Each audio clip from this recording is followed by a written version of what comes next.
Hey there, client. Sorry for the generic email here. I'm sitting at my kitchen table. That's my porch behind me, but I wanted to take a second to explain the professional services disclosure form that you will be getting today. And we have lots of clients that just kind of don't understand it. And so I wanted to explain the purpose of it quickly and then go through the form with you since we can't be in person with you all the time. So the point of this document is to make sure that we as your agents are covering all of the different professional services that will be offered to you through this process. And it's different on the buy side and it's different on the sell side. So I'm just going to knock out the buy side on this video and then I'll make a different video for the seller side. So here we go. I'm going to share my screen so that you can see the document with me.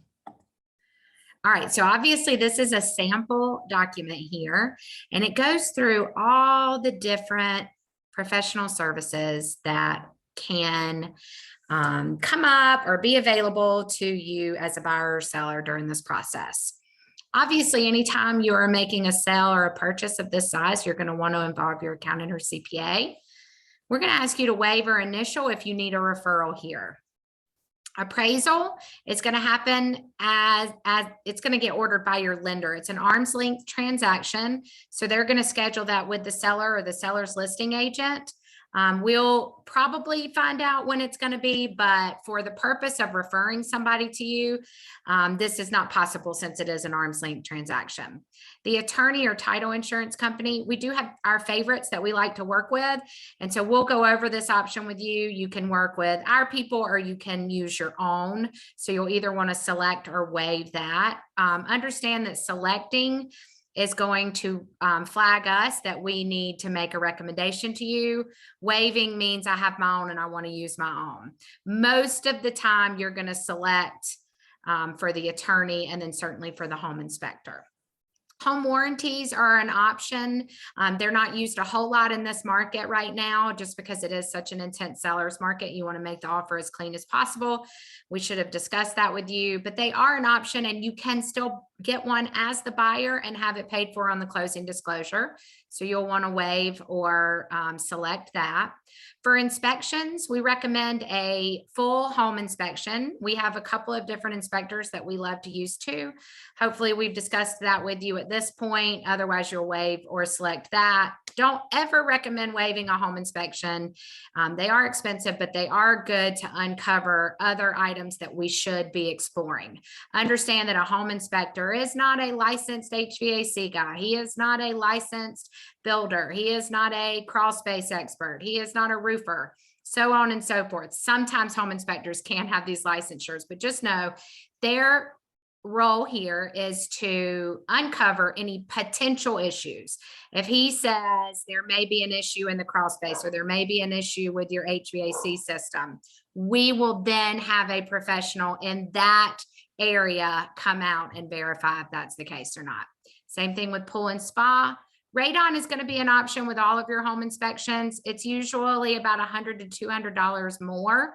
We'll definitely have provided you with pricing. We do have particular houses where we very much recommend radon and then others where it is buyer option. Septic systems, if you have a septic system and the seller cannot provide documentation of care for it, then we will probably want to do a septic inspection. For well, most of the time, this is just a water quality test. We can help you with all of that. We do recommend pest inspections with all home inspections, and our home inspectors tie those in together. So when you schedule a home inspection, he's going to automatically schedule the pest inspection, usually at the same time. And then the other optional ones here are property and flood insurance. If you don't have your own insurance agent and want us to recommend one, we are happy to do that. And then for your loan, most of the time, once we've reached this stage, we know who your lender is and about already had that conversation with you. And finally, survey, property survey. We do highly recommend a property survey during buyer due diligence. It helps uncover any encroachments or easements on the property or any issues that you'll want to work out with this seller so that they don't become your problem when you go to sell.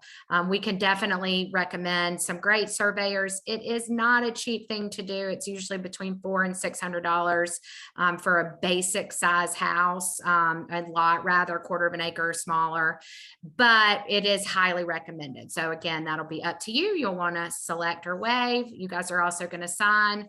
Once we get this back, we'll know if we need to have any additional conversations with you. Anyway, hopefully that was helpful. If there's anything about it that you don't understand, just text your agent and we'll elaborate. Hope you're having a great day.